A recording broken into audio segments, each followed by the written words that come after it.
know what is what. Yeah, they're dead. They're all messed up.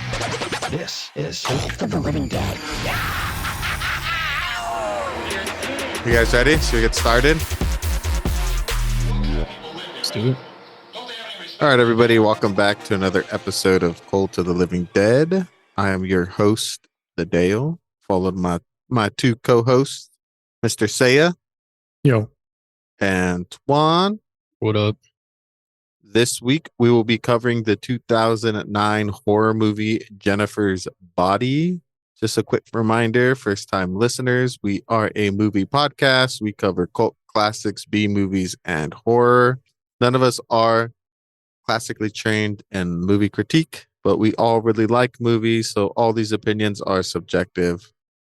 Keep that in mind while you give it a listen and enjoy the ride. All right, guys. So 2009's Jennifer's Body.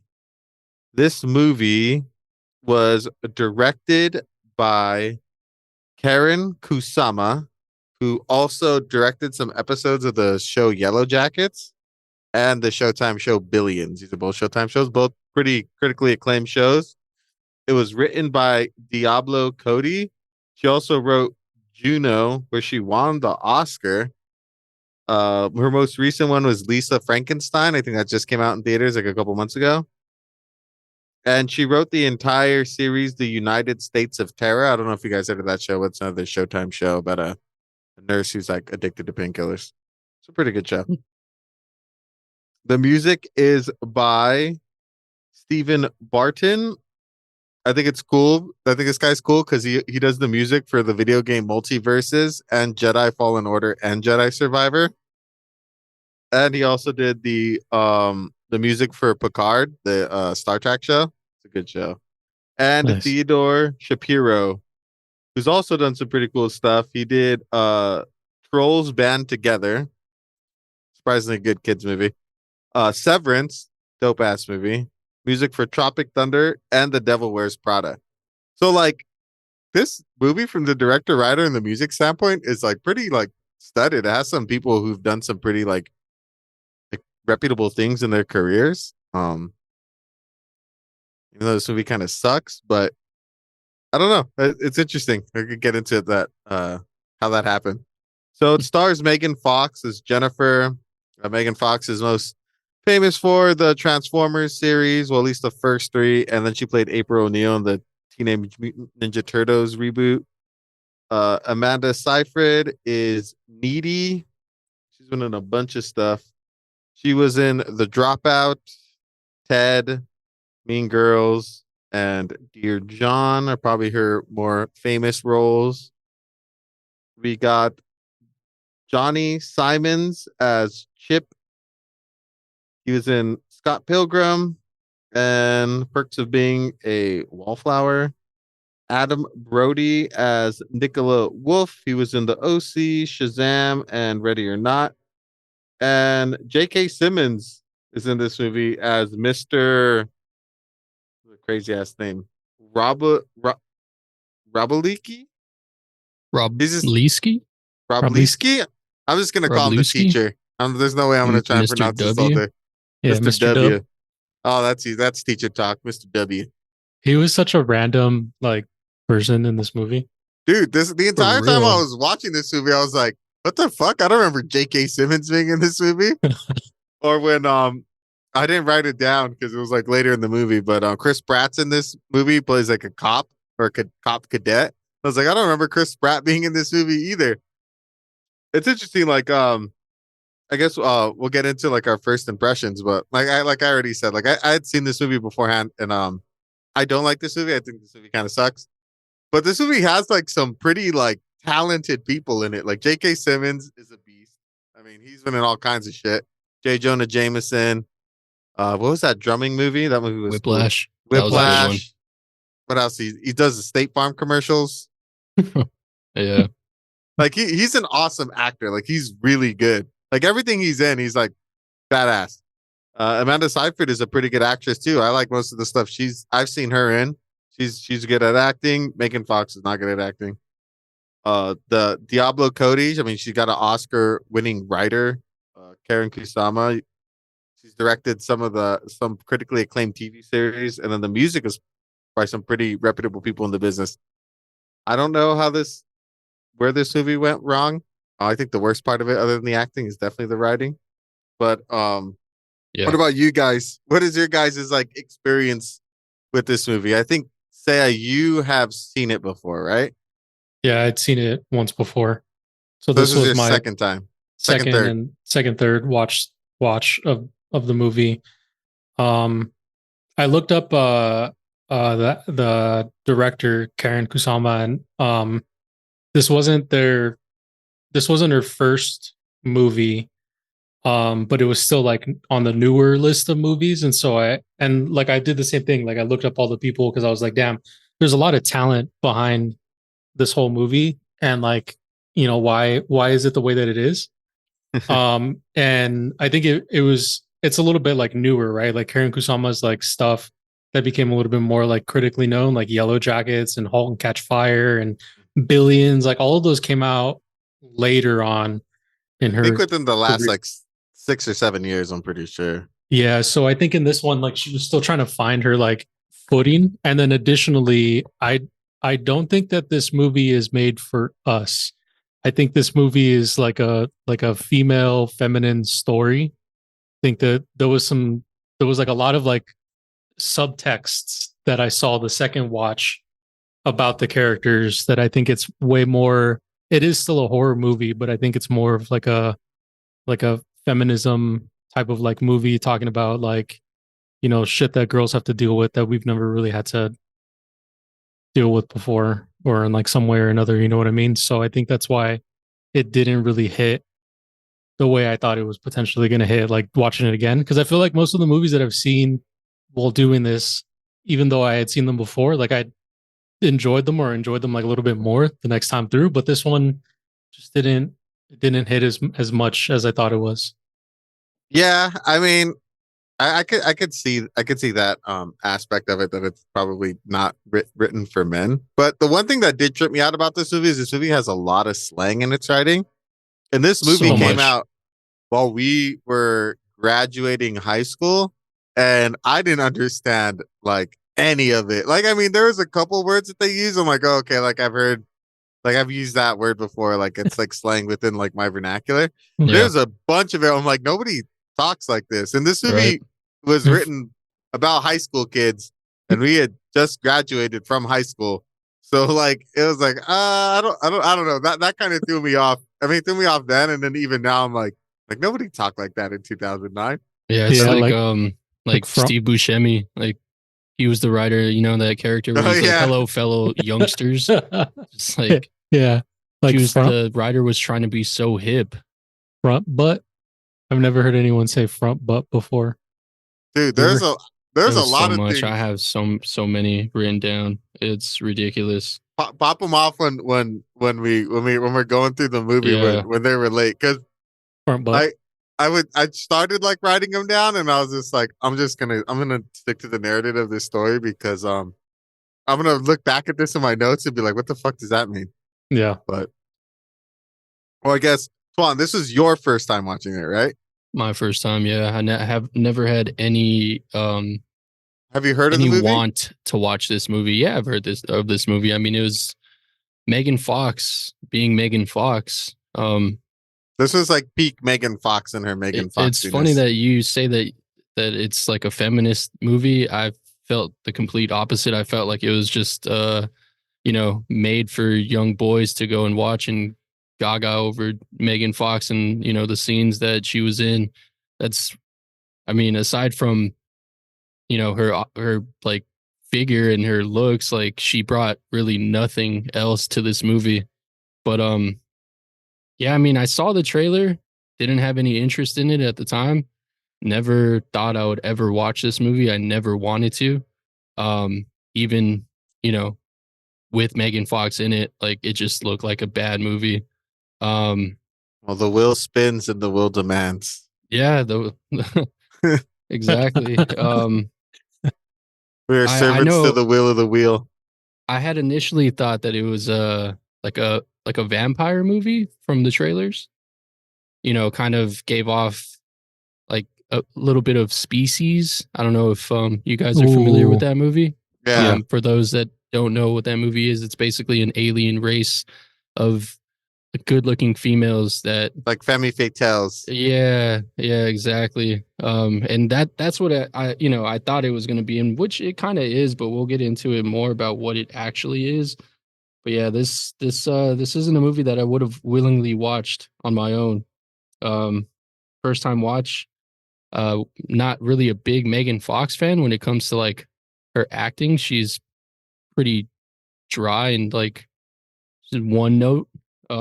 Yeah, I wasn't too excited about watching this movie. That's funny. I think I was in the same boat, but it had been so long since I watched it because I saw this movie when it came out, and I think I saw it like on video at some point in between, maybe on TV, and then but I haven't seen it in probably about 10 years.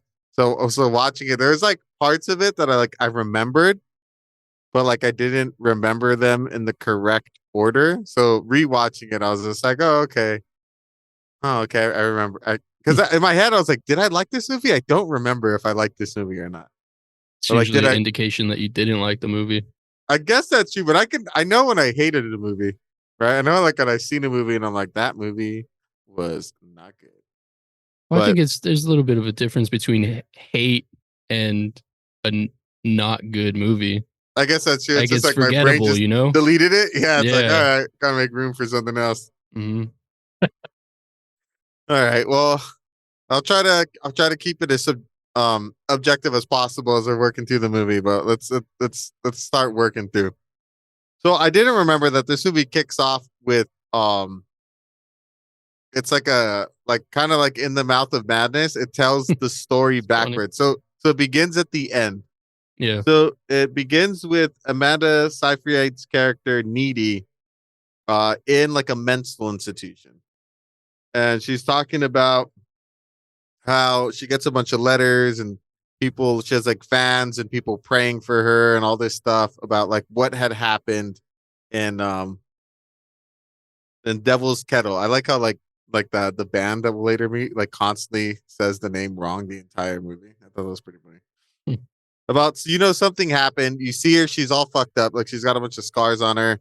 You know something went down, that she went through something, but we don't know exactly what it is. And she's kind of relaying the story of how she slowly started to like lose. She started to lose her shit after like all the murders. So we know there's a bunch of murders. We know she was the survivor of all these murders, and we know that she's a kicker because she's talking about how she's classified as a kicker at the mental institution, and she fucking is going through like her day to day, talking about what it's like being in the mental institution and kind of like how fucked her life was that brought her to this. A nurse or a doctor is like talking to her about something, and she just fucking Spartan kicks this lady like across the room. I remember when that Like happened, I was like, "What the fuck? How is she that strong?" like actually across like a full fucking cafeteria. It's ridiculous. Like a fuck that would kill somebody probably. Probably Like broken ribs for sure. definitely. I mean, she flew like over tables and shit. Yeah. When a picture, have you seen 300? Picture the Spartan kick and then like times it by 5. That's what happened. Yeah. Imagine him kicking him across the well, not into the well. Yeah, pretty much. That's pretty much exactly what happened. Oh my god. So in my head, I was like, "What the fuck? Why is she so strong?" Like I don't remember this, but I was like, "All right, whatever." Like movie bullshit. Superhero movie. And then she gets thrown into solitary confinement, and then she starts like relaying like what happened and talking about her best friend Jennifer. So we know that she lives in this town called Devil's Kettle, and what Devil's Kettle is famous for is they have this like hole in at the bottom of a river that you can throw shit into, and they don't know where it comes out. Like you throw it in and it never comes out. The scientists have thrown all kinds of shit down there, and they never could figure out like where all this stuff ended up. So it's called Devil's Kettle. I'm guessing they think it's like a portal to hell or something. Which is like the town's like, I don't know, like it's its only famous thing. I don't know why they bring this up because the hole doesn't play any role in the movie's narrative at all. It does at the end. Does. Yeah. When? We'll go with I, Do I you mean want? that Do you want us to say? we would just skip to the end of the movie at that point when we because I mean, a knife is thrown in the hole, Oh, I guess that's true. Yeah, a but knife's that's it. thrown in it, But that's yeah, it. that's it. like the hide a murder weapon. That's right. Like, Which why is wouldn't funny. someone just volunteer to Well, go into the hole and see where you come out? would you? That's That's I feel like mad that's dangerous. yeah, it's like a sacrifice. At least like a robot or something, like a little mini sub. Mm-hmm. Or But like a drone. Oh no, but this was in 2009. They didn't have drones. Wouldn't they have like some type of tracking? They would have to have some type of tracking device. Like a rock with the long string attached to it. Well, don't they put like little? They put like little chips into like dogs. Like, why couldn't they just put a chip? well, I think they put a bunch of sensors on Put a chip on a in bunch of what? like balls, and then like nothing happened. Put a chip Put in a a dog and no, put the dog in the hole. no, just put a chip in the hole. Put a This dog is down like, there. think you're Russia during the space race? You're gonna send a Oh, fucking dog down the hole? Yeah, this guy's the Eh, fucking. This me. guy's the one talking about putting dogs. I and was it's like, talking about the chip. You're talking about the dogs. Well, I asked where are you gonna put the chip, and you didn't You have an put the answer because put you the chip in the hole. but this just guy the chip. Yeah, just the chip. Just chip in the hole. says over here like vying for a position for like safety and regulation at Ocean Gate right now. I would definitely I have put mean, a chip in the sub and then put the sub in there just so we can have at least some type of tracking. I mean, I'm sure I think they said they did that with those little balls, but I don't know. Getting sidetracked. The fucking hole little has no. balls. Yeah, it shows like the scientists like doing like fucking like experiments, and they just like Oh, dump like a they're bucket of balls in there. they're playing pong, and that They're was the way to get it in. playing fucking beer pong. Is it double or nothing? Yep. Oh yeah. All right. So they got this fucking hole that serves no plot point at all.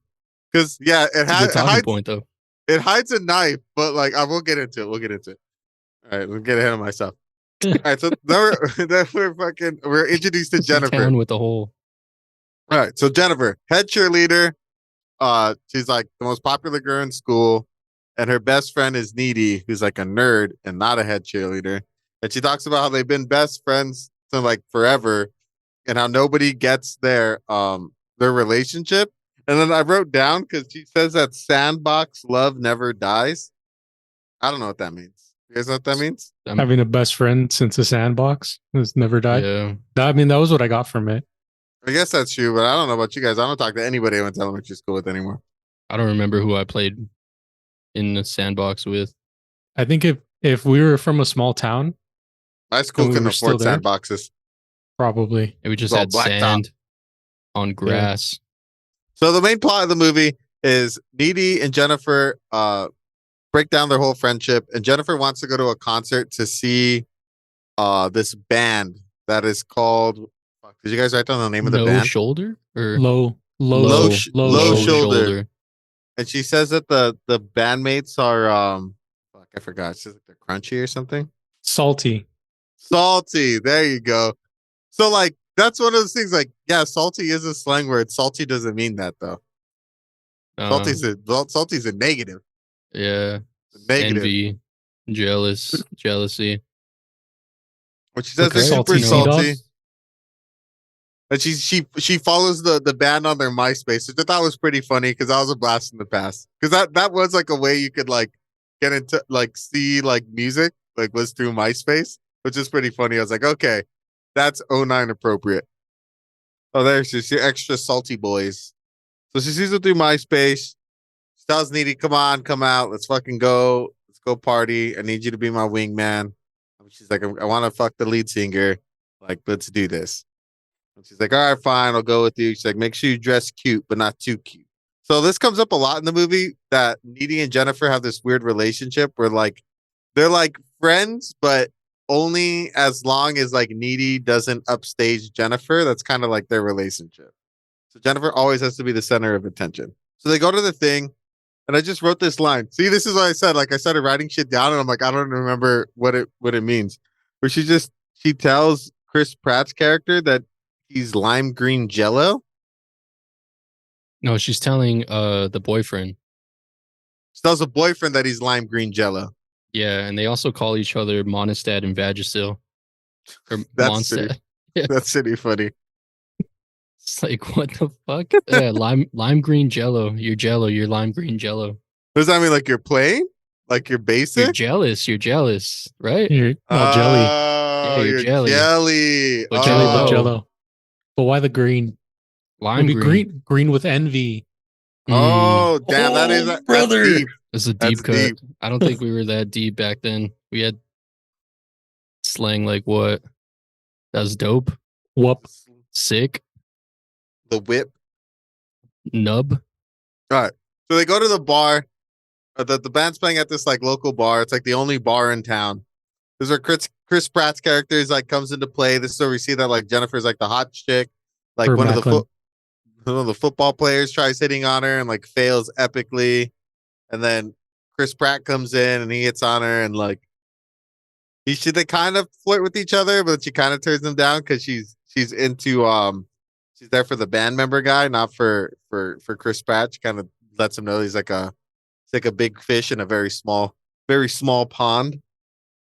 I think they were already. I think she was already fucking him because Yeah, she yeah. says later on That he fucked her in the butt. and that she was also fucking a police officer or fucking a cadet, so she has the police in her back pocket.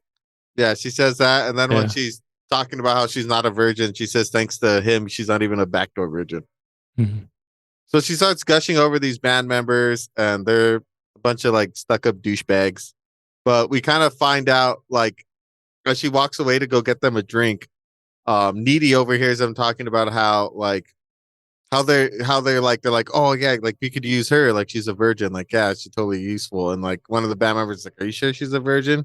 He's like, yeah, dude, trust me, like this chick, she acts like she's all big and stuff, like she does stuff, but she hasn't done shit. Trust me, she's gonna be perfect. That's when Needy kind of confronts them, and she's like, hey, dude, like that person's like my best friend. Like, stop acting like a fucking asshole. So we know that the band members are up to something like weird. Whether they're gonna like try and take advantage of this girl in their weird raper van, or what. But we know that they have some alternative motive to what's it called? To go after Jennifer. So they start playing their like Through the Trees song, which becomes like the anthem for this Down. movie, I guess. Yeah, the Oh. town. Yeah. Yeah, So- for everything.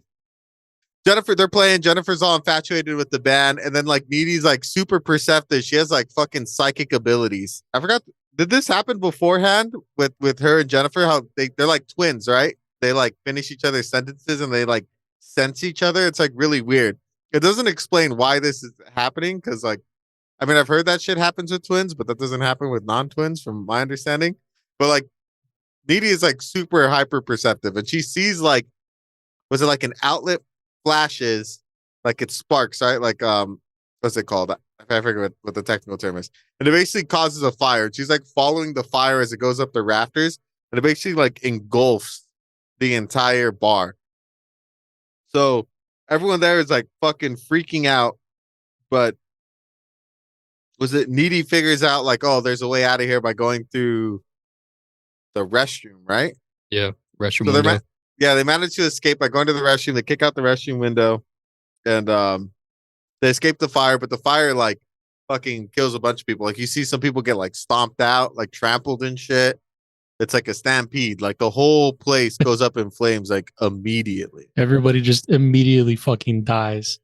Yeah, it's crazy, dude. I didn't remember this from the first time we watched it. I was like, fuck, I don't remember just like this entire building like going up in flames.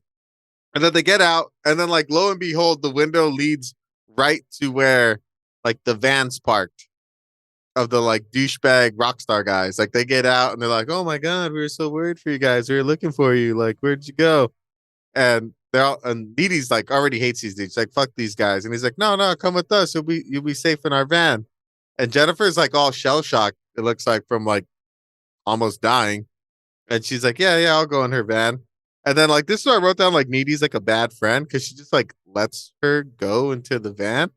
Like she should have put up way more of a fight, not let your best friend go into this weird van with like 4 grown men. Yeah. But whatever. So Jennifer goes into the van. The door closes. She looks like hella freaked out. She has like a mad help me face on. Leaves, and then Needy ends up back at her house, calls her boyfriend, Chip, and kind of tells him like everything that goes on.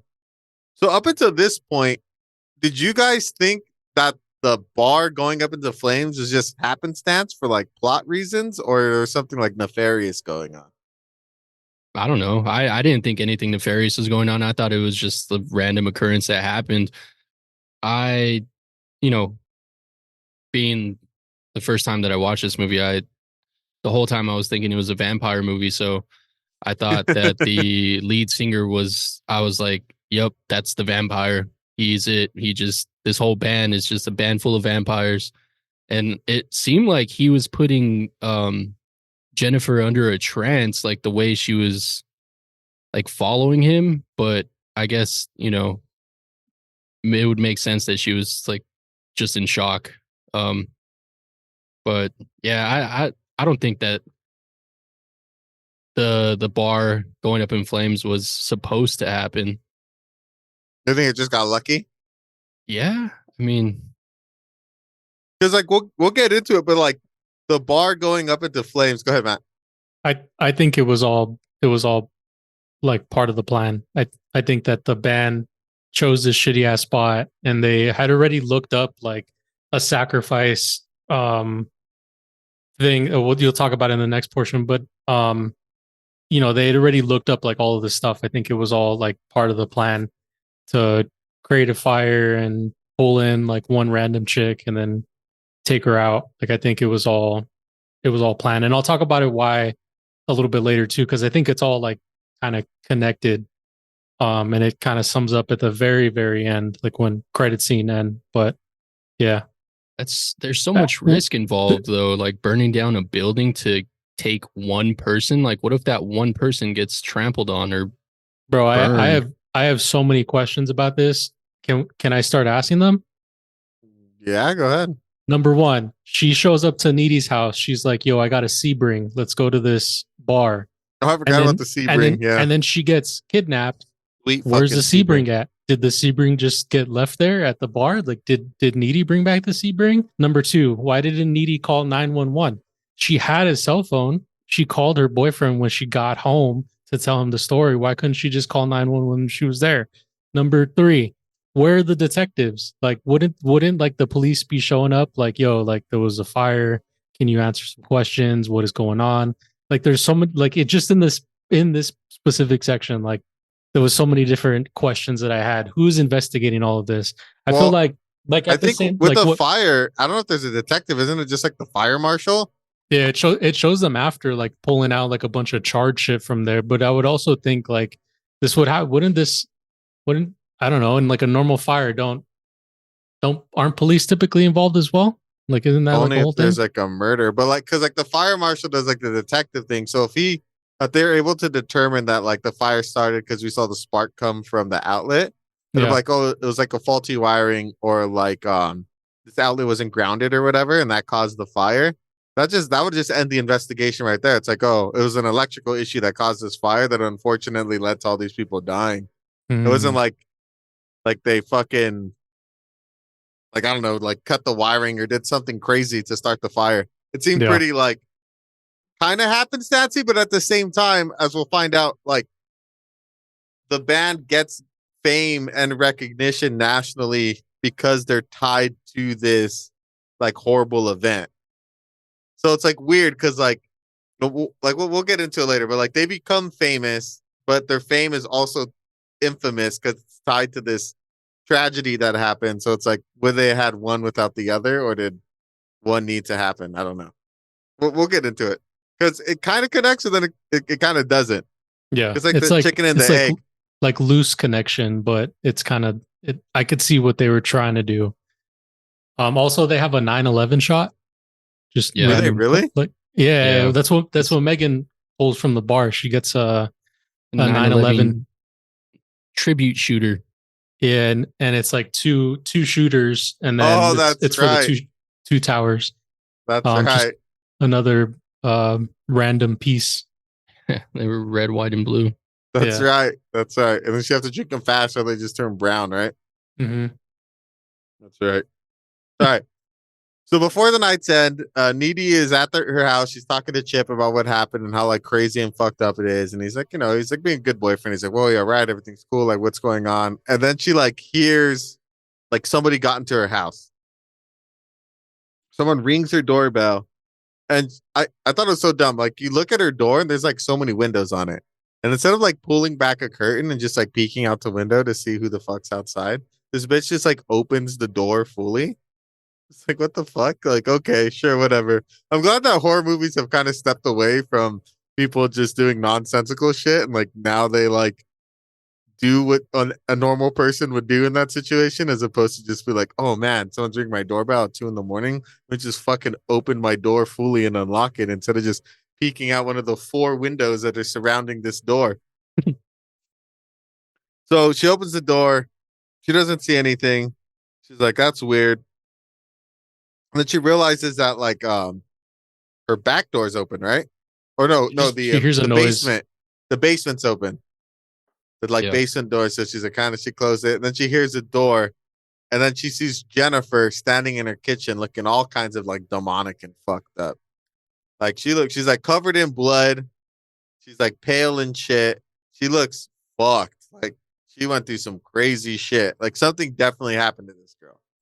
And then she just starts yakking up this like black bile, but it's like venom vials because like it moves and shit. Like little spikes come out of it, and then she gets like real close to Needy, like she's gonna fucking kill her or something, and then she just like books it. She just takes off, and Needy's just kind of like sitting there, like what the fuck just happened?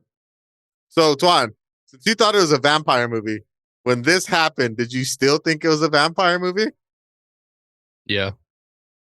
I don't know. I was just like, damn, this vampire blood is crazy.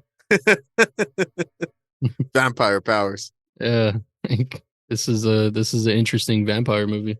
Isn't that's what happens in What We Do in the Shadows? Whenever they eat normal people food, they just start throwing up black bile. So I could definitely see how that would seem the same. Yeah, I thought it was a vampire movie up until like the library part, and when she reads more about. Until they reveal that it's not a vampire movie. Yeah. Until they say like, exactly what she is. Why is she eating like that? Why is she eating the stomachs? Like this vampire is crazy. Yeah, dude. But, like this is a real interesting take.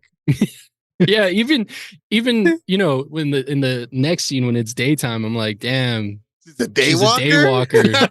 This is all of their strengths, none of their weaknesses. Like this is crazy. These are crazy fucking vampires that we're dealing with. She does. That's so funny, dude. That's hilarious. Oh yeah.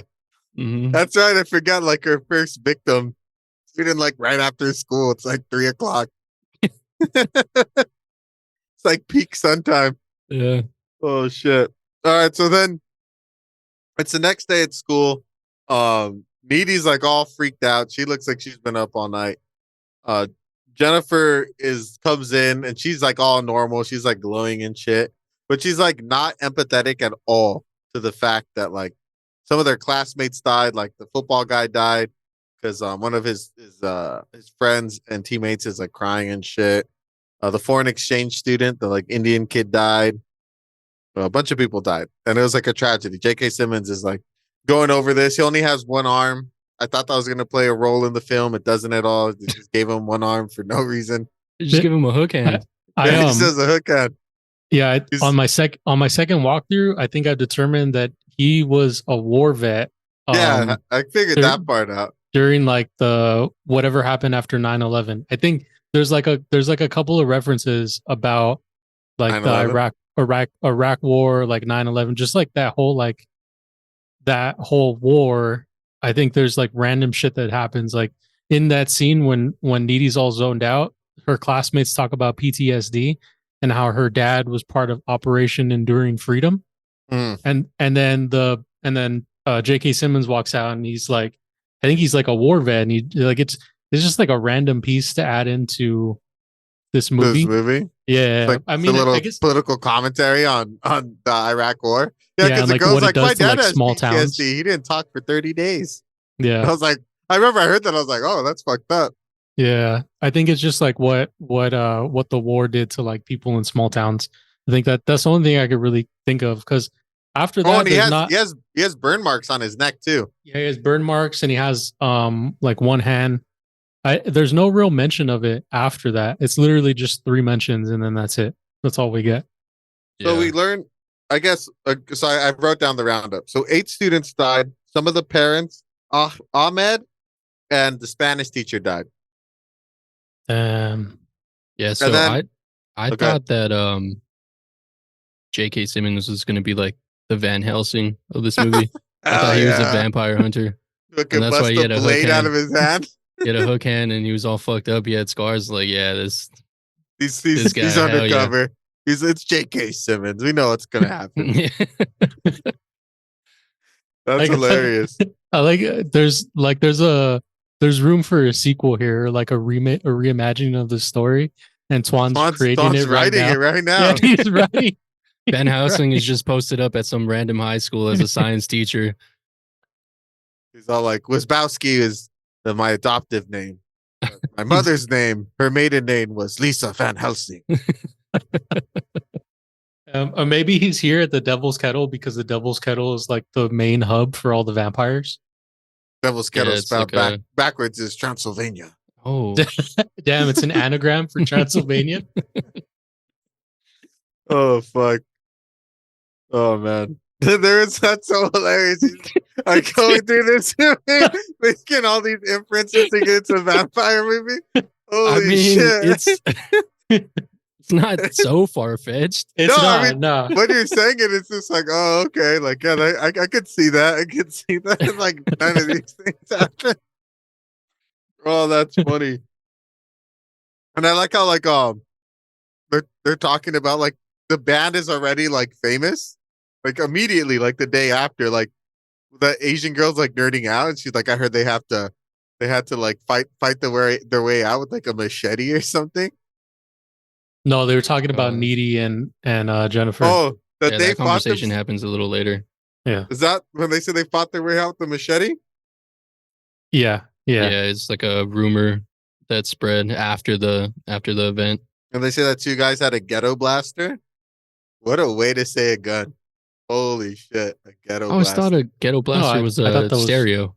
yeah, that was a car stereo. Oh, damn. That's racist. Damn, That was bro. racist. Yeah, yeah. There's definitely some dated jokes in this movie. So I think both apply. Yeah, yeah. I mean, oh, so also, Mm. you guys ready for this? Did we talk about the first kill yet? No, it's about to come up. All right, run it. All right. So Jennifer's acting like a fucking deranged psychopath. Like she gives 0 fucks that all these people died and she thinks it's kind of funny. It's like really weird. Like she's turning evil. And is this when Needy tells Chip that Jennifer's acting real evil? And he's like, yeah. And she's like, no, like real evil, or is this after? It's like Yeah, not high school evil, like evil. That's later. That's it later. Well, this is when we get introduced to Colin, the emo kid, who's pretty not age appropriate, era appropriate. You know that's the guy from Smile? It's the cop. Mm-hmm. yeah. He's also I in the remake of Nightmare on Elm Street. Oh, that's right. I saw him and I'm like, I've seen this dude and stuff. Yeah. Apparently he's gonna star in Smile too. Oh, nice. So Jennifer's she's acting like a real psycho. She's like she goes up to the jock guy who's like crying, and she's just like straight up tells him, she's like, yeah, I was like, I saw so and so before he died, so like I'm like the last person who talked to him, and you know what he told me? He told me that he thought me and you would be like a really cool couple. And he's like, what? He said that? And he's like, yeah. And he's like, okay, that's kind of like weird. And she's like, well, let's go to the woods and like make out and stuff. And he's like, all right, fine. He's all vulnerable. He's getting taken advantage of. And then she says a line here where she's like trying to seduce him. She goes, fill my heart. I think it's broken. And she like unzips her like jacket and like puts his hand on her breast. And then he talks about like how she's super warm. And she's like, yeah, whatever. And then all the animals show up, which I thought it was like reverse Snow White. Like all the animals show up to just stare at this fool like about to get murdered. I couldn't figure out why that was, because if she's evil, you would think the animals would run away, but they run towards her. Well, Yeah, I don't know. I wrote, so this chick is like a Snow White vampire. I was like, what is going on? Like, are these animals there for the scraps afterwards? Like, yeah, that's what I was thinking was happening. Like after she does her vampire thing, then the remnants could be eaten. Yeah, but it's like deer and squirrels and shit show up. They don't eat meat. Eco-friendly, bro. You don't know. what? They don't. I think the only thing that ate meat that Recycle was there was everything. like a raccoon, or that was pretty much it. This is where we see Jennifer's like her mouth turns like into like a bunch of teeth and shit. Her eyes are all fucking crazy. That was cool. I was like, oh damn, her eyes look fucking wild. She fucking attacks was it Johannes? Johans? There's a weird name. Eats him, tears him up, starts eating to his fucking stomach because this vampire is thirsty for blood. Jonas. Just fucking tears into his stomach. Straight up like disembowels this dude. And then I like how like it goes back and it's J.K. Simmons' character. Mr. W's like getting into his car and he just hears this guy yelling. He's like, that's right, son. Let it all out. Let it all out. And he's like screaming all loud. And he like pauses, like, wait a minute, that's kind of weird. Then it stops and he's like, all right, whatever. And then he just leaves. No, I didn't. I thought it ends with him like kind of Yeah, squinting after he the scream. investigates. Oh, Yeah. that's right. It's right. Yeah. He does squint and then it changes scenes. Mhm. And then I wrote Mom's Weird Dream. Was that Needy's mom that had a weird dream? Yeah. Mhm. I forgot what the dream was about. The mom dreams that people were trying to nail Needy to a couple of trees, like nailed to a tree like Jesus Christ. Which I thought is really interesting because that it plays a piece you don't find out till later. But yeah. I don't know, their connection was really like, oh, we could talk about it later because I think I'm jumping ahead. But yeah, that was a dream. Vampire. Vampire. And then we get, so we didn't mention it. I guess I'm going to keep tally of the like, because we got the feminist and the non-feminist movement in this movie. So it starts off with Megan Fox in like booty shorts and like a tight t-shirt laying on her bed looking all seductive. And then after she kills this dude, she swims naked in a lake to wash off all the blood. Which when I saw this, I was thinking that's actually like a pretty smart way to get all the blood off. She just like goes for a swim in a lake. So that's number 2. Yeah, that's all I got so far. There's more. Number what's the Oh, no. argument? Yeah, what are you counting? I don't know how this movie has a lot of scenes that are just built for dudes. Oh, For just horned up teenagers. Like they're like, oh, we have Megan Fox. She's hot. Well, we got to make her do hot chick stuff. by this What? time, Megan Fox already groped Amanda Seyfried twice. Mhm. Wrote it in Oh, my that's notes. right. Like I don't think it's just crazy for grope dudes. I too. think it'd also be for women who are attracted to other women, lesbians. Because they do like they make like lesbian jokes, and there's like a whole like love between these two girls throughout the whole thing. It's a lesbian movie. Oh shit. I stand corrected. Lesbian feminist movie. We can keep counting her body though. All right. You're on 2. All right, cool. All right. So Also, she in the opening scene, she doesn't really look too seductive. Like she looks like she had like a hard week. Can you see her face? Yeah, but No. you see her I was body. looking at her body. I'm gonna be honest with you. If I didn't, my eyes followed those legs, and then at some point they just stopped. Mhm. No, Oh, my bad. Keep going. I'm a simple man. Where was I? The dream. Oh yeah, so the Dream. mom has a weird dream. Megan Fox goes for like a swim in the lake. And then I don't remember the context of this, but she sets her tongue on fire with like a lighter. Just Why cause. just cause, right? Just to like test like how like immortal she is. Yeah, I would say so. right? Because she's like she's starting to figure out that she's like gaining powers and shit from like eating people because she eats them and then she looks like $1,000,000 and then like I guess she can like she has super healing abilities. Like vampire powers. Mhm. I thought it was kind of interesting that it started with the mom saying that she had a dream that someone was trying to nail her daughter to a tree like Jesus Christ. And then Megan calls and she's like, I feel like when Jesus invented the calendar. And then like some other shit happens on the phone with Needy. And then it goes back to her lighting her tongue on fire and telling Needy, I'm a god. Like I think like this portion, like it's trying to tie together like Jesus Christ and like That's him right. coming back. And then That's but right. also Megan's like we think a vampire at this point in time. So we I didn't think that, she's coming into like these whole like powers and stuff like that. I but I thought it think was it's funny. like a weird like word play on things that are going on. That's right. That's right. Because this is when she's on the phone with Chip, right? And then this is where we see like their relationship starting to fracture. Because in the beginning of the movie, we saw that she dropped Chip for Jennifer when Jennifer asked her to, and then again Jennifer asked us to drop Chip to continue talking to her. And Needy's like, nah, I gotta go, I gotta go. And like she hangs up on her, and Jennifer's like, when? And then we see like, okay, Needy's starting to like distance herself from Jennifer because she's like, this bitch is going kind of crazy. And then I like something they do here. Like there's a couple things that they do that I think is interested. Well, I also wrote down that she says it's freak tarded. Yeah, freak tarded. I've never used that term. But Is that even a term? I think they didn't want to say retarded, so maybe they said freak tarded. I don't know. Mm, Maybe this is like a Midwest slang thing, not an LA slang thing. Oh, maybe. I thought the true. ending part could still be used like tarded could be still used as like a negative connotation. Like it and that's still Yeah, even just if they didn't tard. want to say re, yeah, That's what I think. Like they didn't want to say retarded, so they said freak tarded.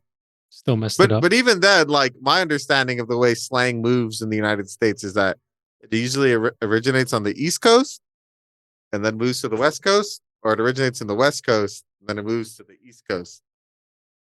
I don't know if it ever starts in the Midwest and then moves anywhere. But No, that's just just the hard R. yeah. I think they didn't want to say it, huh? That had definitely originated in the Midwest. You think so? Well, maybe, Nah, huh? It might have. that was the 13 colonies. That was the East Coast. Yeah. Oh, it started in the East Coast. Yeah, Yeah, it that went was down East south. Coast. Devil went Well, down to Georgia. did that start? What was that? Did it carry over Devil went to down. England? What? Because I think don't they I use think it's that? just born that way. Oh, damn. All right, back on track. They do something that there's some things that the movie does that I did like. I like how they show the passive passage of time by looking at the memorial of the flowers for the football player, and then as time flows, it does that thing where like everything's moving around it, and then you see the flowers starting to wilt until they like eventually die, and Mm, that lets us know that I think it says like a month had gone by Yeah. yeah. since he died and the fire. And in this time, Low Shoulder has become like the anthem for this small town. They have like a sold out concert. Like they're super huge now. They're getting interviewed on the radio and they talk about like I forget what they say. They call it, like Devil's Lake or something. Like they keep getting the name wrong of where they're going because they're a bunch of fucking douchebags. Jennifer's looking like shit. So this is where we start to learn that okay, like if she doesn't feed, then her physical appearance and like she starts feeling sick and shit, like her everything starts like going down big time. So she needs to eat on a at least within a month, right? Like just to eat once a month, I guess it seems like. Or if she wants to stay peak, maybe longer than that. But I Like think a it's fucked python. up. Yeah, she's like a python, she's like a crocodigator. And she's Colin gets up the nerve to ask out Jennifer because I guess they have lab together or something. And he's cool with Needy. like him and Needy are friends because they're in like journalism or yearbook or some shit together. And she kind of like he kind of struggles to ask her out, like he's like stumbling with her, and she's like, "Are you gonna ask me out, Colin?" And he kind of like gets cold feet, and he's like, "Nah, forget about it." And this is the fucked up part because Needy's like, "Oh, why'd you do that?" Like Colin's like really cool. He's a nice guy. Jennifer's like, "Oh, you think so?" And she's like, "Yeah, he's really cool. You should give him a shot." And she's like, "All right, fine. Hey, Colin, yeah, I'll go out with you." And I'm like, okay, like, because Jennifer is trying to still put forth the idea that Needy is her friend, that they're still friends, that this part of their relationship or this part of her life is still normal. Not, and the fact that she murders people is like what's not normal, but her and Needy are still good. But then she like immediately, like, like, oh, she's going to kill Colin. Like, that's going to be her next victim. So I thought it was kind of fucked up. So, like, what do you think Jennifer's like trying to do here? Why do you think because she calls Colin, I guess we'll run through it before we talk about it. So she gives Colin like her address and they're like gonna, I guess, go see, his plan was to take her to see a movie. And then she sends him an address and it goes to like a part of the town that's being developed. Like there's just a bunch of homes that are being built, like a bunch of townhomes. Looks And like the most scariest fucking place in town. Like, dude, man, that would have been like the smoke spot back in the day, just like a yeah, bunch of like Yeah. half built Yeah. houses, just be bumming it in there. But he goes and he starts getting worried. He's like, "What the fuck? Like, where am I? Am I like in the right place?"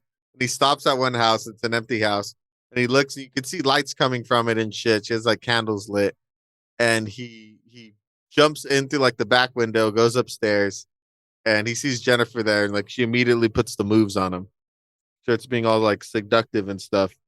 At the same time, Chip and Needy are having their first sexual experience together, right? This is the first time they're having sex. I think that's what we're led to believe. I don't know. I don't. I don't, I didn't think about it. Well, because he tells her earlier that he got a whole new box of condoms, and he was oh, like, but that's right. not that that has anything to do with it. But I don't. Maybe it was. Because he's struggling to put the condom on. And if you're fucking on a regular basis, you should. Does he? I don't, I think she puts it on. well, he's struggling, and I think she does it after she does it for him because he's struggling to Oh, do it. I wrote down, I'm like Chip is struggling to put the condom on, so like Needy helps him out. hmm. So then and then I like that what they do with this part in the movie too. This is one I'll give it kudos here. So it keeps going like back and forth between what Jennifer's doing with Colin and what Needy and Chip are doing. So Needy and Chip, it's that like awkward, like I don't know, young love. They're like still learning, trying to figure each other out. Sex scene, getting comfortable with each other, and they have Jennifer just being like ravenous, like attacking Colin, like sexually, and eventually killing him. But then while she starts killing Colin, Chip and Needy are having sex, but then this is where their like psychic connection comes in. So Needy like sees Jennifer killing Colin and she starts having like adverse like physical effects to that. And she's like starts crying and shit and like crying out in pain. And Chip's an idiot and he thinks is like this is her like enjoying their sex, but she's really like terrified right now. I thought that was pretty interesting, but I don't understand the whole like psychic connection thing that goes on here. But I do like that afterwards. That I don't like, but I thought this was hilarious. Kind of like she's kind of like crying, and Chip's like, "Oh my god, are you okay?" He's like, "Am I too Wait, big?" too big? I was like, "This fucking guy." Fucking Chip. Or like This fuck- when it's happening, she's like kind of making these frightened noises, and he kind of looks at her like, "Yeah, He's like, yeah, "Yeah, that's right. I'm taking you to Pound Town." I'm fucking hitting it deep right now." It's like, "Whoa, Chip, simmer down there, buddy." And then like she's crying and just like runs out, and he's like, "Oh man, my bad." Like, I don't know, dude. Like, figure out why your girl is like sad. That's not supposed to happen after you have sex. She's not supposed to leave your house crying. Ryan, But yeah. Running out. She ran out. Yeah, she ran out, and then she almost hits Jennifer, and Jennifer fucking dodges that shit like a spider monkey. yeah. We get another one of these glorious lines during this scene too. Jennifer tells Colin, "You gave me such a wetty." Oh, that's right. That's right. My partner pointed that out. She's like, "Ew, what does that mean?" I'm like, "I think she's trying to say that she's wet, but Yeah. yikes." It's I know. It's pretty cringeworthy. And Yeah. even me saying cringeworthy is cringeworthy, but that's how cringe it is. It's pretty bad. Some of these lines like made me like verbally like wince, like, goddamn. Like even at the time of writing these were out of date or never in use at all.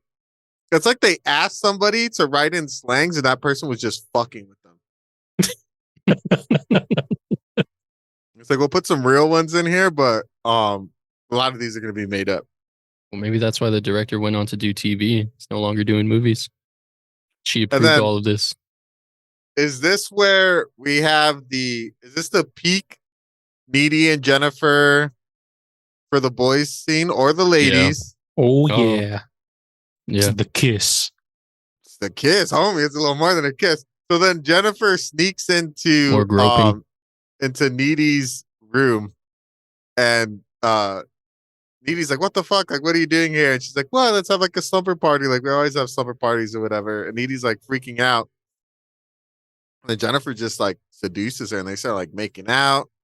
Fucking throws her on the bed. They're like filling each other up. Like they do. There's like, but like not even making out, like tongue action, like legit kissing.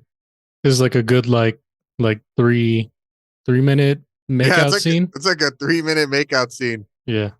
And this is what I was like, they definitely wrote this because they're like, the audience likes Amanda Seyfried and Megan Fox and think they're hot.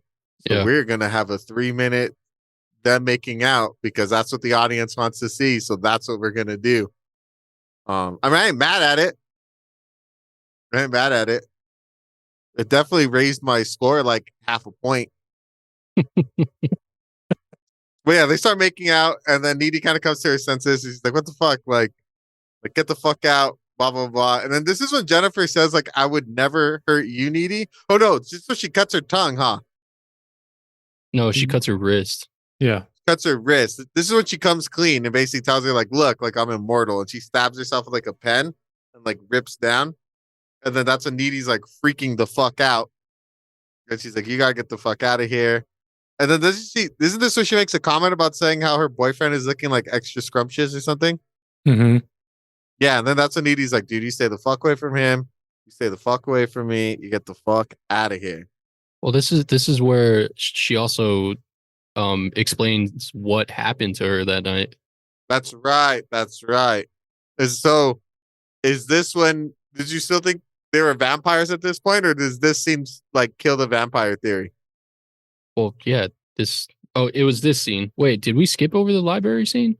No, this it's happens after this. afterwards. Yeah, so then it's this. Once we find out what happened to her, then I was like, okay, it's not what I thought. All right, this is where I'm gonna fucking grind my gears, rant about how the fucking little water hole thing serves zero plot point. All right, so we find out, so we figure out what happened to Jennifer. So she went with the band, and she thought they were like rapists or something, but they're not. They're occultists. So they made a pact with the devil to do a ritual to sacrifice a virgin in order to become rich and famous. They're like, yeah, you sure she's a virgin? And then Jennifer's like, yeah, I'm a virgin, thinking like it's gonna help save her, but it doesn't. So they do the ritual. They get like this crazy dagger. They stab her in the chest. They kill Repeatedly. her repeatedly. Yeah. The fucked up part is they start singing that 8675 309. Yep. 675-309. And they just start, that was fucked up. That scene was like kind of cool because like it shows like these dudes are psychopaths because like she's like saying something and it's like, wait a minute. And then they all just start singing 8675309 in like unison and they're all like getting into it. And it's like super surreal. It's like fucking like singing in the rain, like Clockwork Orange status going on right here. It's like, what the fuck? And then like mid verse, they just start fucking stabbing her like repeatedly. So they kill her. They leave her body there. They toss the knife into the whole thing, which I guess makes sense. If you think you murdered somebody, you get rid of the murder weapon. But no, Jennifer ends up coming back to life.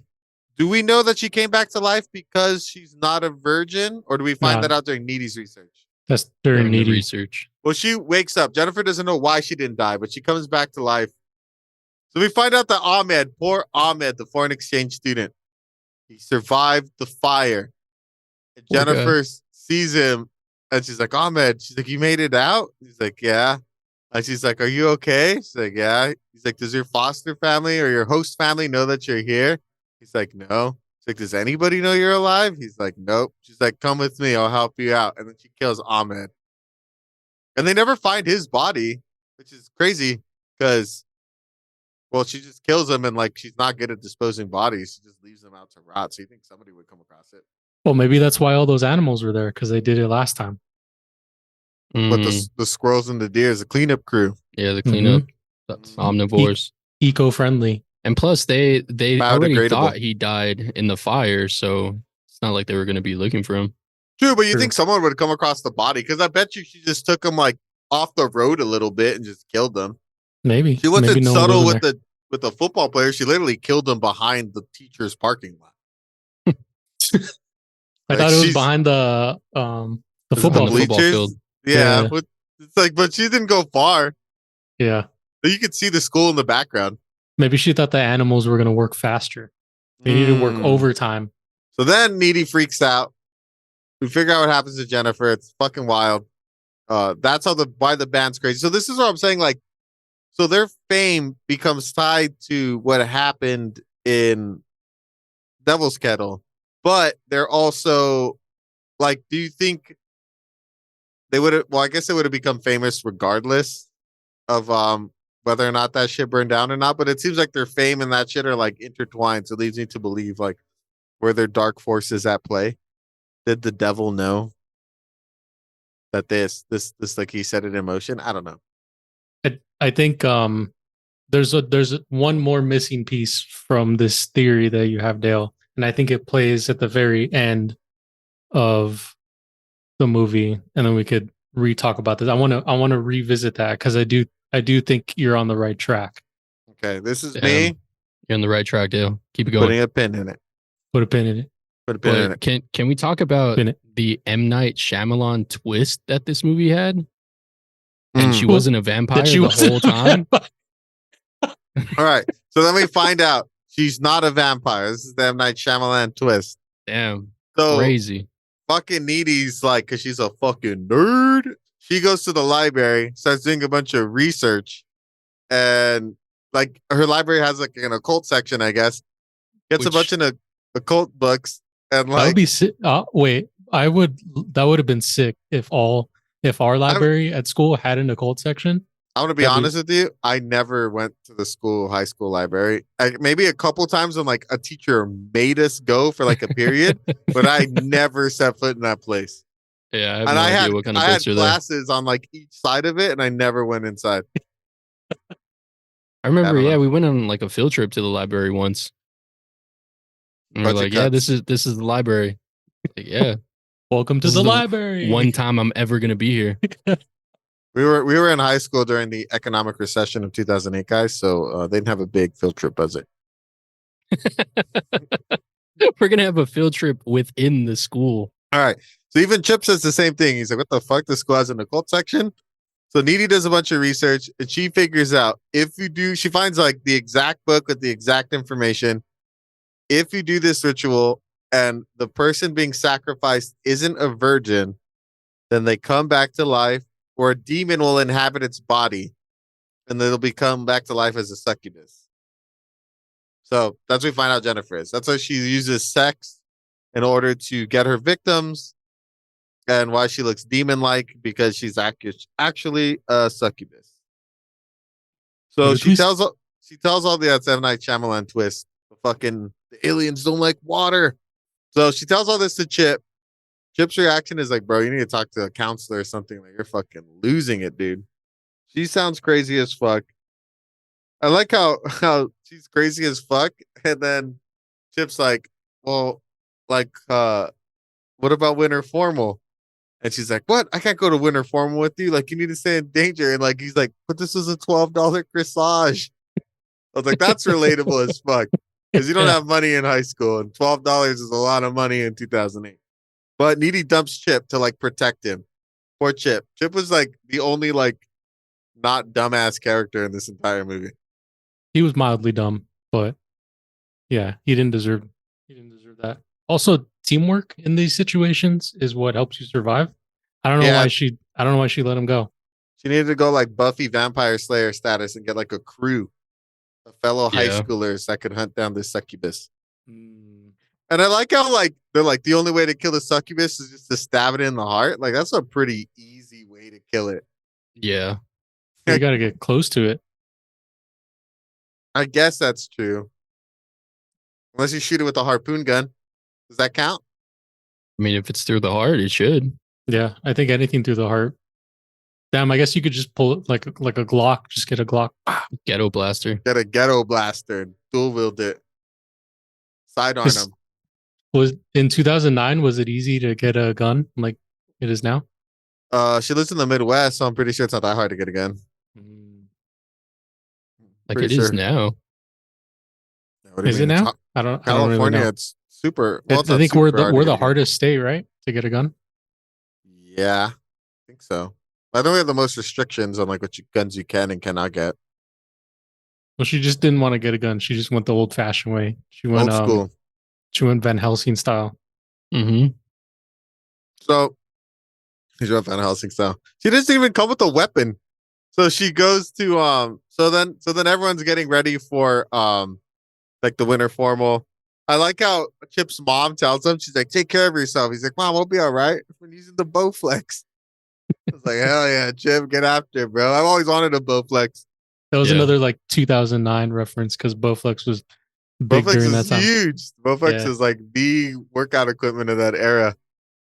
Fucking Bowflex. And I just wrote that. I mean, like, Needy's looking wild in that fucking winter formal dress, dude. It looks Like like a big pink dress. it looks like something out of Pretty in Pink. It looks like a 1980s because her hair is all like permed out and shit. Like, it doesn't look like an '09 like style. Even Chip looks kind of Yeah. wild too. He's got like the baby blue, what is that? Necktie? Yeah. And, No, and he's bow tie. And rocking. he has the Harry Potter scarf. Yeah, he has a Harry Potter scarf. And he's wearing Chucks, right?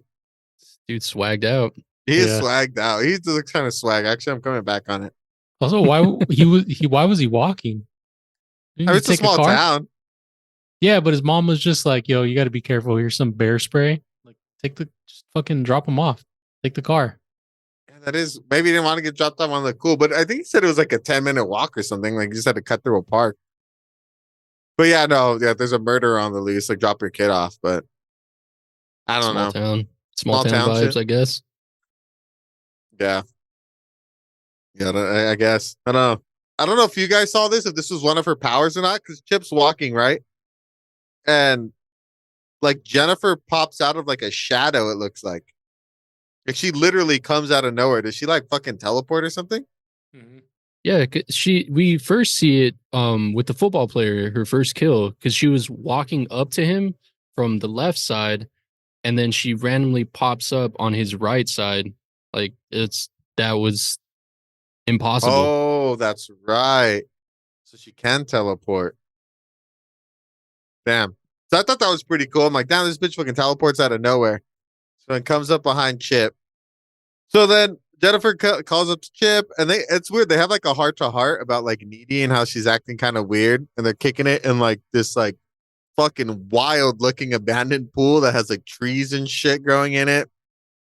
Like that pool looks like they should have just like condemned that building. Like who the fuck lets it get to that point? But it looks sweet. It's like trees and shit growing in it. There's like graffiti all over it. And they're just kind of sitting at like the edge of the pool, kind of like having a heart to heart, talking about like, oh yeah, she's been kind of weird. I like how they announce that, and then they drop back right low shoulders playing at the spring formal, and the fucking songs out the whole movie. And then Jennifer puts the moves on Chip. They start like making out and shit. And then he's like, nah, dude, I can't do this. Like, I can't kiss you. Like, I still have feelings for Needy. Like, this is fucked up. And then it flips back to Needy. And then doesn't she go? How does she find? I forgot. How does she find out that Chip went on his own? Psychic connection to Yeah. That's right. to Megan. That's right. She has I think ESPN. Yeah, she Oh. she senses Megan kissing her boyfriend, and then she's like, he's close, and she dips out. She just We starts booking it like full speed, yeah, like running. Yeah, she does, Forrest dude. Gump style. She Yeah. fucking takes off. We kind of glanced over one part that I think ties into the whole telekinetic, connection that they have. But they had a flashback at one point of them playing in the sandbox, and Jennifer gets Oh, poked by like a thumbtack in the sandbox, and Needy right. takes it out and then like sucks her blood. That was so weird. That's right. I remember when I saw them, like, ooh, well, why would you do that? Damn. Like, So even that's I why. knew at that age, you run that shit into some water and soap. Yeah. Fucking just start sucking on an open wound. Some fucking for real. heroin needle that was like in the sandbox. They're blood brothers, so that's what like explains their psychic connection. hmm That makes sense. And then also before they get to the pool, Jennifer and what's his name, Chip. Jennifer's kind of like trying to convince Chip to even go with her, and she basically tells Chip that Needy was seeing Colin, and they were That's right. working on a regular semi basis. Okay, so I've porking heard, and I've regular heard, semi. I heard porking before. Yeah, I've heard porking before too. I've heard porking Yeah, before. we didn't use that. I don't guess think I I've get ever used that porking. goes to like the fucking Midwest stuff, right? Regular semi basis. What a way to sing every once in a while. That's right. That's right. So then she plays on his insecurities because he had already like kind of mentioned that he thought like he was kind of uncomfortable with Needy and Colin's relationship. Yeah. Yeah. That's the whole deal with the succubus, though, right? They have to lure you, like you have to be willing to go with them. Yeah, they like vampires, you gotta let them in. Yeah. Well, that's just to get into the house, but I think a succubus uses like its sexuality to entrance you, and then that's how they feed. Like mermaids? Sirens. Sirens. Yeah. You gotta be drawn to them. Yeah. Damn, and that's kind of the same thing that happened when she was in the beginning when the bar burns down. Like she was drawn to that guy, so like the demon was pulling like Twan her. said, he thought they were in like a trance almost. Mm-hmm. Yeah, that's crazy. So the Needy just goes into she goes into T1000 mode. She just starts fucking bolting, fucking Hussein Bolt status. Fucking put this bitch on the track team. She gets in like a big ass dress too, not even like a slim fitting dress. This dress has like no aerodynamics. Like there's a parachute on. Yeah, and then she puts her jacket on and she's running, and then mid run she takes it off. She got hot to make it less aerodynamic and make the puffs come back. So I think what she did is that she was running, so the heat like supercharged her body, and then she threw the jacket off and expelled the heat, and it just gave her like an extra boost. The science makes sense. Yeah. Makes as much sense as her psychic ability. By sucking her blood when sucking she was her younger? blood before she even had succubus powers. Like I can buy it that happened like after, and like okay, but it's like it's been happening their whole life. But anyways, it's really stupid.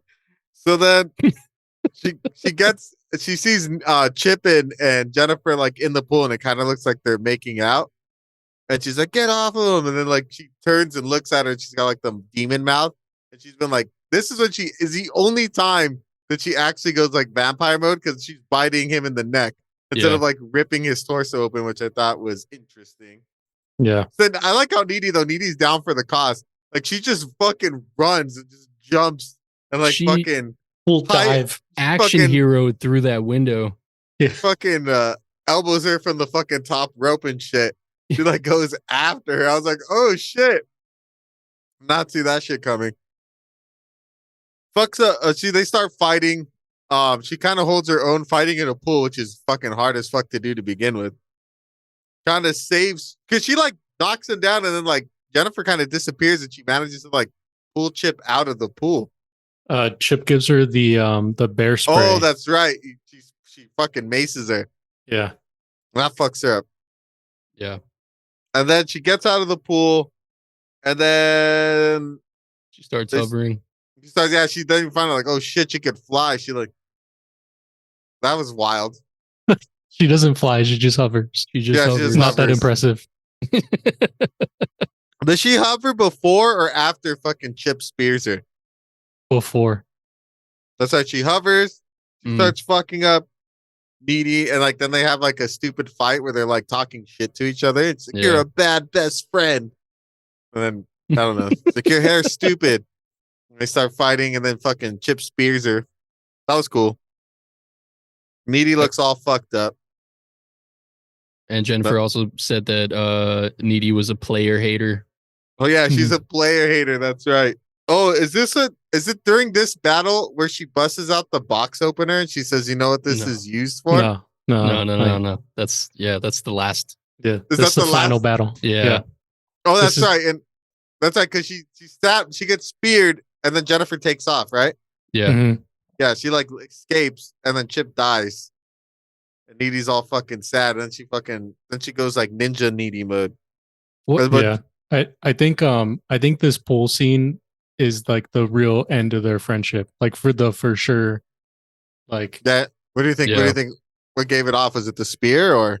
I think it making out with her boyfriend or killing her boyfriend. the argument that they kind of have with each other, like they're kind of just like deep cutting each other, and then that's it. Like what after that, the next scene, it's on site. It is on site. True. Yeah, And then Chip says something romantic because he's talking to Needy. He's like, "I think I died before you got here." And like hearing her voice brought him back to life. That's sweet. hell yeah.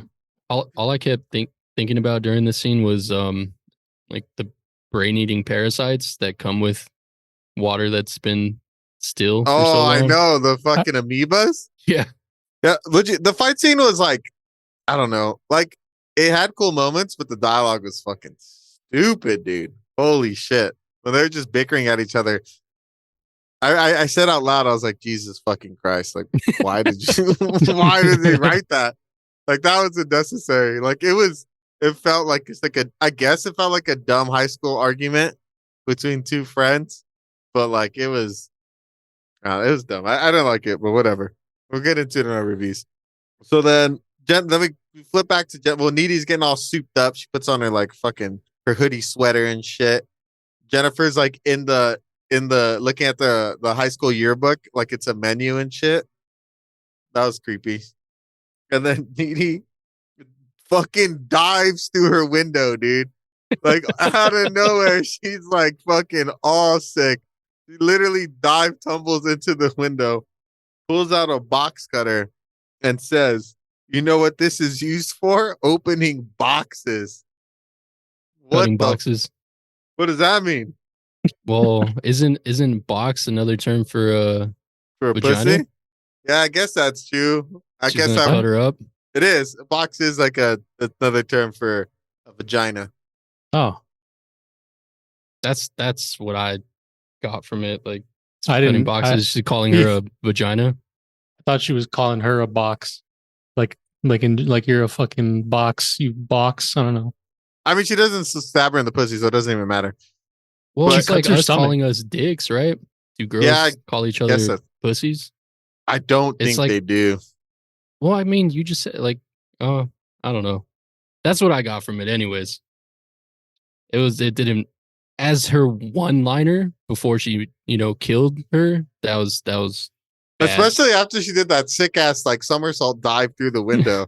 Yeah. It's like, fuck, dude. You need a better fucking liner than that. And then Jennifer starts floating up levitation again. And then Needy like rips her best friend necklace off. And then like weakens her, which makes no sense.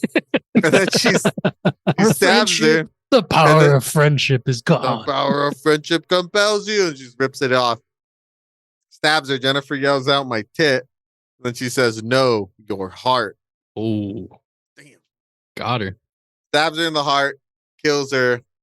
The mom walks in, sees that she's just her kid's dead. And I like how like Needy doesn't even try to escape. She just like lays down next to her, just like, yeah, just killed her. And then we find out, then it switches back to like present time, and Needy's in the fucking insane asylum.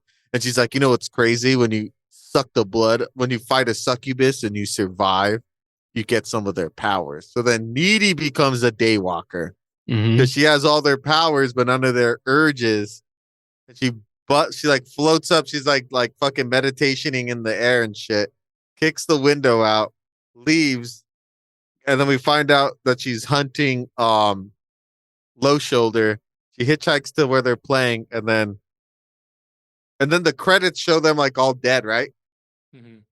It's Yeah, that was like a found footage yeah, sequence. that's right. Because she kills them, and then the credits are like the security camera, right? The very end of the credits are the security camera.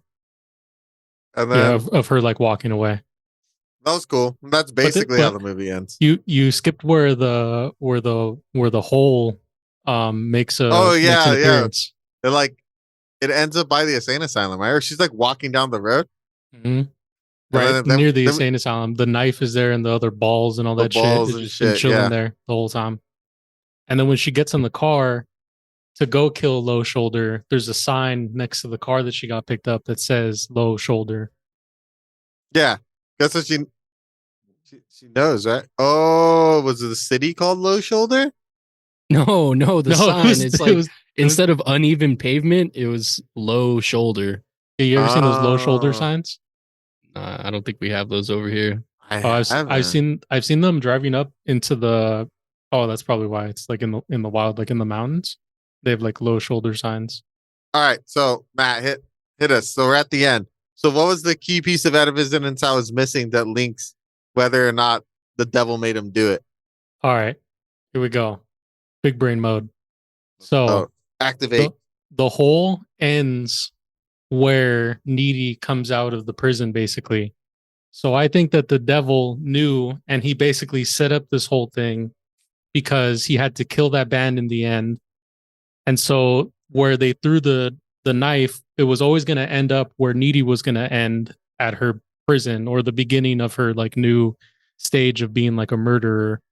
And then the sign that says Low Shoulder was there on purpose to signify that Low Shoulder was always going to die in some type of way. So I think like all of it was connected. I think the devil had it planned. He knew that he had to burn down that whole like bar in order to do this whole thing. I don't think the band would have become famous if it didn't happen. I think it had to happen in that specific order. Because you asked Oh, earlier, like okay. did one come before the other? I think Yeah, it it's a had to chicken and the happen. egg. Yeah, I think it was all like a specific motion of events that had to occur, and it was all like part of the devil's plan to make sure that it ended nicely. Because you never make deals with the devil because it always ends bad. That makes sense. So it's kind of like, yeah, the devil gave him what they want, but he murdered them a lot sooner than they planned on dying, so he got his souls quicker. Or maybe Yeah, they were supposed to die in that bar, Final but they didn't. destination status. damn, I didn't even think about Final that. destination 8, Jennifer's body. So, did you guys find any interesting facts? Yeah, when I I looked this up after and the writer did say that she wanted to make a film that speaks to female empowerment and explore relationship between best friends So he and that cheated. and that horror movies. I looked at it after because I wanted to confirm because I mean I felt that the whole time like there's no way that you would make a movie like that and like not have some type of context, especially if it's being created by like women. Like I Yeah. think most of the time, and so um the writer said that she wanted to create like a classic horror movie, but really switch it where it's mainly from the female perspective and kind of add in additional things like the horrors of puberty and how teenage girls are like during high school and all that stuff. So this was definitely like not a movie for us, but Hmm. I mean it was a movie. I Cool. didn't catch that. I mean, I didn't catch it really either, but I think it's because I thought the writing was so terrible that I was just kind of like constantly just like, what the fuck, man? What am I watching right now? Yeah. Like, I mean, I'm not gonna lie. There's honestly moments where Jennifer and Needy were having conversations, and they're like talking to each other in slang, and I was like, I don't know what the fuck that meant. Like, I felt mad old. I was like, what does that mean? What did they just say to each other? All right. Should we get into our reviews? Yeah, run it. All right. So IMDb gave this movie a 5.5 and Rotten Tomatoes has it at a 46%. So, Twan, since you haven't seen this movie, this was your first time viewing it. Hit us with your review of this vampire tale gone awry. It's the M. Night Shyamalan vampire movie. I mean, this movie had its moments. It was definitely a role made or catered to Megan Fox. You know, she, as I said earlier, she didn't really express too much emotion throughout the movie. She was pretty bland. I mean, she is normally. We all know why she gets hired. But yeah, I'm gonna keep it short this time. I don't really have too much to say about this movie. You know, the wheel has spoken, and I feel betrayed. You know, I was really excited about the wheel, and now I fear the wheel. It's instilled fear in me because this wasn't a fun watch. I didn't have fun. We had so much fun the last movie. It The was such a fucking good wheel. movie, and I'm at such a low right now. And I give this movie a D. Its saving grace was the last 30 minutes. Other than that, yeah, the writing was horrible. The acting was pretty bland. And the only thing that saved it really for me was the fact that it turned into an occult succubus movie. But even then, it's not even like a good succubus movie. I Dude, feel like the short film from VHS1 that's a Amateur Night, succubus is way better than this movie. yeah, Amateur Night is way better. David Bruckner, that dude had what 30 minutes, and he did a way better job at doing a succubus movie than this movie did. It wasn't that enjoyable, and I kept checking how much time was left in this movie as I was watching this movie because I just wanted it to end. But yeah, D. And it's not a short film. It's like an hour and 50 minutes or something like that. Yeah, Yeah. It's a lengthy movie. this one felt like work again. Yeah. Yeah, I mean, I can't argue with what you're saying here. I'll go next because I think Matt had some more poignant points than I did on this one. But yeah, I didn't like this movie. So we started off with me being like, I don't remember if I liked this movie or not, and yeah, I didn't like this movie. I gave it a D plus. I had it at a D, but the makeout scene, like I said, I boosted it a half point. D plus. I don't know if I'd recommend this movie to anybody. I personally wouldn't, but I don't know. Like, fuck it. If you're interested in watching it, go ahead, give it a shot. But like, it's not a good film. Like, there were some highlights. Like the last 30 minutes, as Twan said, was pretty good. I thought Amanda Seyfried was pretty good in this movie. J.K. Simmons was pretty bland and underutilized as an actor, but Megan True. Fox was just, she was Megan Fox. She was there to be Megan Fox, and like she's not the world's greatest actress. I honestly think her acting in like the Transformer movies are way better than this movie. Yeah. But yeah, it's a D plus. The will had spoken. The will giveth and the will taketh away. But hopefully this week the will be a little bit more kind. All right, so I want you to finish us off. What is your score? So far we got a D from Twan and a D plus from me. Give it a C minus. I didn't really like this movie. I thought I was gonna like it more, but I didn't. And then after watching it and then looking it up, I realized that this movie just isn't made. I just one of those movies that just wasn't made for me that I would like really enjoy.